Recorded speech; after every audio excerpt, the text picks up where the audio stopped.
जैसा कि आपने आज के वीडियो के टाइटल में देख ही लिया होगा कि आज हम जानने वाले हैं एनपीके फर्टिलाइज़र के बारे में।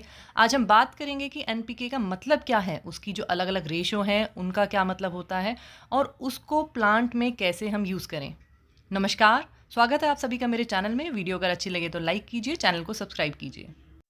जब हम प्लांट्स की बात करते हैं ना, तो एनपीके फर्टिलाइज़र जो है वो बहुत ही ज़रूरी है पौधों की ओवरऑल हेल्थ के लिए। तो आज मेरी ये कोशिश रहेगी कि मैं आपको एनपीके फर्टिलाइज़र के बारे में पूरी नॉलेज दे पाऊँ, जिससे आप इसका एफिशिएंटली यूज़ कर सकें। तो आइए जानते हैं पहले कि एनपीके फर्टिलाइज़र क्या है। एनपीके एनपीके की जो फुल फॉर्म है वो होती है एन से नाइट्रोजन, पी से फॉस्फोरस और के से पोटेशियम। तो ये तीनों जो मिनरल्स हैं वो पौधों की जो ओवरऑल हेल्थ और डेवलपमेंट होती है उसके लिए बहुत ही ज़्यादा ज़रूरी है। इसलिए हम जो भी कोई फर्टिलाइज़र चूज़ करते हैं उसमें इन तीनों की मात्रा होना बहुत ही ज़रूरी होता है। तो आइए आगे बढ़ने से पहले हम बात करते हैं कि ये तीनों जो मिनरल्स होते हैं ये पौधों के लिए कैसे हेल्पफुल है।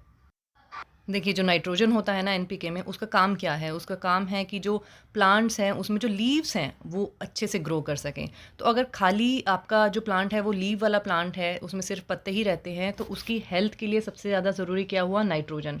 क्योंकि नाइट्रोजन जो है, वो उसकी पत्तियों को हेल्दी बनाता है, उनमें ग्रीन कलर लेके आता है और अच्छे से ग्रो कर पाती हैं पत्तियाँ।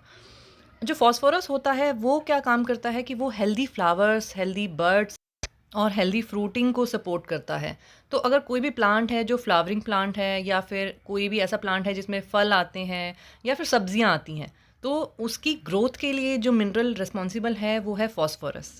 आगे बात करते हैं पोटेशियम की। जो पोटेशियम है वो कैसे पौधों को हेल्प करता है कि वो ओवरऑल प्लांट की हेल्थ को सपोर्ट करता है। कि जैसे हम कहते हैं ना कि घर का कोई मुखिया होता है, जैसे कि वो पूरी फैमिली की टेक केयर करता है, तो ऐसे जो पोटेशियम है उसका भी काम वही है। वो प्लांट की रूट से लेके टिप तक ओवरऑल जो उसकी हेल्थ है उसके लिए रिस्पॉन्सिबल है।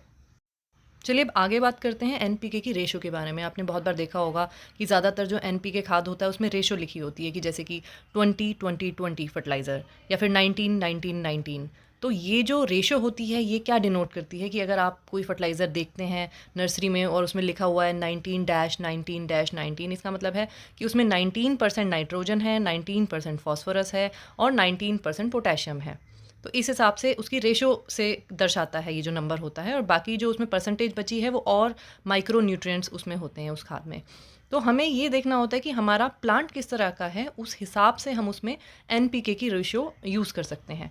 फॉर एग्ज़ाम्पल अगर मैं बात करूँ कि अगर आपका जो खाद है एनपीके वाला उसकी रेशो है 16-20-18, तो इसका मतलब हुआ कि उसमें 16% नाइट्रोजन है, 20% फॉस्फोरस है और 18% पोटेशियम है। तो जैसे कि मैंने बात की थी कि जो फ़ॉस्फ़ोरस है वो प्लांट में जो फ्लावरिंग आती है और जो फ्रूटिंग होती है उसके लिए रिस्पॉन्सिबल होता है। तो अगर आपका जो प्लांट है वो फ्लावरिंग प्लांट है और उसमें या फिर सब्जियों का प्लांट है, उसमें सब्जियां लगती हैं या फल लगते हैं, तो फ़ॉस्फ़ोरस उसके लिए ज़्यादा चाहिए हमें मात्रा में। तो ऐसे में हम कौन सा फर्टिलाइज़र यूज़ कर सकते हैं जिसमें एनपीके की रेशो कुछ इस तरह की हो, जिसमें कि फ़ॉस्फ़ोरस ज़्यादा क्वांटिटी में हो। और अगर हमारा कोई प्लांट है जिसमें सिर्फ लीव्स हैं, ठीक है, और उसमें कोई फ्लावरिंग नहीं होती है, कोई फ्रूटिंग नहीं होती है, कोई सब्ज़ी नहीं लगती है, तो उसके लिए एक हम ऐसा फर्टिलाइज़र यूज़ कर सकते हैं जिसमें जो नाइट्रोजन की जो मात्रा है वो ज़्यादा हो। तो चलिए हम आगे बात करते हैं कि घर में एनपीके फर्टिलाइज़र कैसे बनाएं।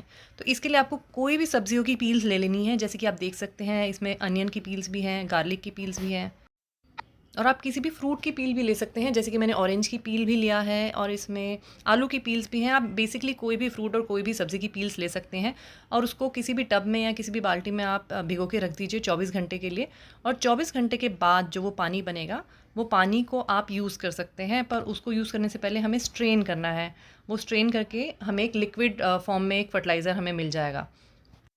यहाँ पे मैं आपको एक और बात बता दूँ कि ये जो फ़र्टिलाइज़र मैंने बनाया है, इसको मैंने बनाने के बाद पानी से डाइल्यूट नहीं किया है, क्योंकि जो मैं पहले ही जो मैंने पानी लिया था वो करीब-करीब 4 लीटर के करीब था, तो वो ऑलरेडी ज़्यादा पानी लिया था मैंने, तो इसीलिए इसको मैंने डाइल्यूट नहीं किया है। तो ये फ़र्टिलाइज़र बनाने के बाद आप पौधों में डाल सकते हैं और 15 दिन में इसको रिपीट कर सकते हैं।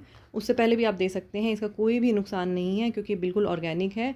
और पौधों की जो हेल्थ है वो पहले से आप देखेंगे कि बहुत इम्प्रूव हो जाएगी और बहुत घने हो जाएंगे वो पहले से। यहाँ पे मैं आपके साथ एक और बात शेयर करना चाहती हूँ कि जो आपके लीव्स वाले प्लांट हैं और जो आपके फ्लावर वाले प्लांट्स हैं, उसके हिसाब से हम कुछ और फर्टिलाइज़र भी उसमें ऐड करें ताकि हम जो नाइट्रोजन और फ़ॉस्फ़ोरस की मात्रा है उसमें बढ़ा सकें। जैसे कि मैंने आपको बताया था कि जो लीव्स वाले जो प्लांट होते हैं, उनमें नाइट्रोजन की ज़्यादा रिक्वायरमेंट होती है, तो वो रिक्वायरमेंट पूरी करने के लिए आप उसमें काऊ डंग या कोई भी मैन्योर ऐड कर सकते हैं।